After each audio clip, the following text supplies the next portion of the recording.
வீரான மேடையில இருந்து கிளம்பி நம்ம வந்தியத்தேவன் தஞ்சாவூர் நோக்கி புறப்பட்டாரு. அவருக்கான ஏதோ மனசுல தோணிச்சு, இந்த மாதிரி ஒரு அனுபவம் நம்மளுக்கு மட்டும் இல்ல, இந்த உலகத்துல வேற யாருக்குமே கிடைச்சிருக்காதுன்னு. வந்தியத்தேவனோட கற்பனைக்கும் எதிர்பார்ப்புக்கும் அளவே இல்லைன்னு தான் சொல்லணும். இந்த சோழ நாடு எப்படி இருக்கும், எவ்வளவு பசுமையா இருக்கும், எவ்வளவு நதி இருக்கும், இன்னும் நம்ம கொள்ளிடமே தாண்டல. அப்போ பொன்னி, அதாங்க நம்ம காவேரி நதி, அது எப்படி இருக்கும்? அப்புறம் முக்கியமா பழையாறை, அது எவ்வளவு அழகா இருக்கோ போகுதுன்னு அவரு நினைச்சுக்கிட்டே போறாரு. பழையாறை தான் நம்ம சோழா நாட்டோட கேபிட்டல். இப்போ இங்கதான் இந்த நாட்டோட இளம் பிரட்டி குந்தவை இருக்காங்க. அவ்வளவு அழகுன்னு எல்லாராலையும் சொல்லப்படுற நம்ம குந்தவை அரசனுக்கு மட்டும் இல்லைங்க, இந்த சோழா நாட்டுல எல்லாருக்குமே ரொம்ப பிடிச்ச ஒரு பொண்ணு. நம்ம அவங்கள வேற பார்க்க போறோம். அப்புறமா இந்த நாட்டோட அரசன், வீரத்துக்கும் அழகுக்கும் மறுபேருன்னு சொல்ற பரந்தக்க சுந்தர சோழர் வரை நம்ம பார்க்க போறோம். நம்ம நண்பன் இந்த நாட்டோட இளவரசன் ஆதித்த கரிகாலன் சொன்ன மாதிரி நம்ம இவங்க 2 பேரையும் பார்த்து நம்ம வந்த வேலை முடியற வரைக்கும் நமக்கு எந்த ஒரு பிரச்சனையும் வராம இருக்கணும். சப்போஸ் அப்படியே வந்தாலும் நம்ம கிட்ட கத்தி இருக்கு, பாத்துக்கலான்னு அவரு நினைச்சுக்கிட்டே போறாரு. சன்செட்டுக்கு முன்னாடி கடம்பூர் போயிடணும்னு முடிவு பண்ற நம்ம வந்தியத்தேவன் வீர நாராயணபுரம்னு ஒரு ஊருக்கு வராரு. ஆடி 18ங்கிறதுனால ஊரே திருவிழா மாதிரி இருக்கு. எல்லாரும் கோவிலுக்கு போயிட்டு வராங்க. ஆனா ஒரு சைட்ல இருந்து ஒரே சத்தமா யாரோ சண்டை போடுற மாதிரி இவருக்கு கேக்குறது. சரி, என்னதான் நடக்குதுன்னு போய் பாப்போமே அப்படின்னு சொல்லிட்டு அவரும் அங்க போறாரு.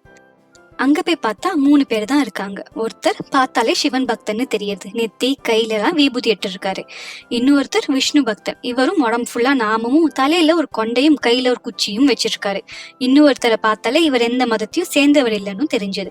இவங்க சுத்தி அவ்வளவு கூட்டம். சரி, என்னதான் ஆச்சுன்னு வந்தியத்தேவரும் கிட்டக்க போய் பாக்குறாரு. அங்க போய் பார்த்தா சிவன் பெருசா இல்ல விஷ்ணு பெருசான்னு சண்டை போட்டு இருக்காங்க.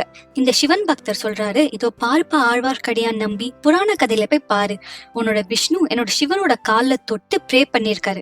அப்போ சிவன் தானே உயர்ந்தவர் அப்படின்னு அவர் சொல்ல, உடனே அதுக்கு நம்ம ஆழ்வார்க்கடியான் நம்பியோ ஏன் விஷ்ணு தான் சிவனோட உயர்ந்தவர்னு சொல்றதுக்கு ஒரு எடுத்துக்காட்டும் சொல்றாரு. நடுல பூந்து அந்த சன்னியாசி சொல்றாரு, அட நிறுத்துங்கப்பா 2 பேரும், சிவனும் இல்ல விஷ்ணுவும் இல்ல, ரெண்டுமே ஒன்றுதான். இது யார் ஒருத்தனுக்கு புரியுறதோ அவன் தான் உண்மையான கடவுள்னு அவரு சொல்ல, உடனே நம்ம ஆழ்வார்க்கடியான் நம்பியோ அவர்கிட்டயும் சண்டைக்கு போகிறாரு.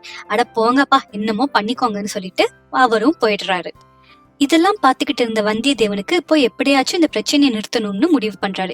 இதோ பாருங்க, சிவனுக்கும் விஷ்ணுக்கும் எந்த ஒரு பிரச்சனையும் இல்ல, அவங்க 2 பேரும் ஒத்துமையா தான் இருக்காருன்னு நம்ம வந்தியத்தேவன் சொல்ல, உடனே அந்த சிவன் பக்தனும் அது எப்படிப்பா உனக்கு தெரியும் அப்படின்னு சொல்லிட்டு சண்டையை வந்தியத்தேவன் பக்கம் திருப்புறாரு.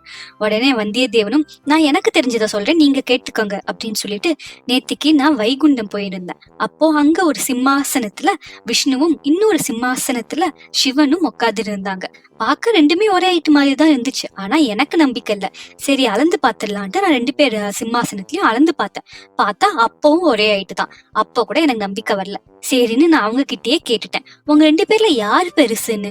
அதுக்கு அவங்களும், ஹரியும் சிவனும் ஒண்ணுதான், இது யாருக்கு தெரியலையோ இந்த மண்ணை அவங்க வாயில போய் போடுன்னு சொல்லி என் கையில மண்ணு கொடுத்தாங்கன்னு சொல்லும் போதே வந்தியத்தேவன் கீழே இருந்த மண்ணை எடுத்து இவங்க மேல போட, சுத்தி இருக்க மக்களும் ஒரே சிரிக்க, ஆழ்வார்க்கடியான் நம்பிக்கு செம கோவம் வருது. உடனே வந்தியத்தேவன் கிட்ட வராரு.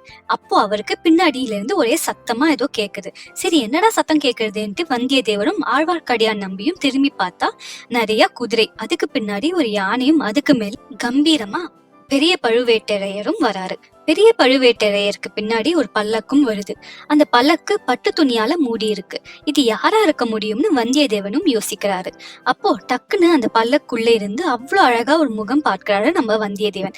ஆனா அந்த முகமும் வந்தியத்தேவனுக்கு பின்னாடி இருக்க எதையோ உத்து பார்க்கிற மாதிரி இருக்கு. சரி, யாரு அவங்க அப்படி உத்து பாக்குறாங்கன்னு சொல்லி நம்ம வந்தியத்தேவன் திரும்பி பார்க்கிறாரு.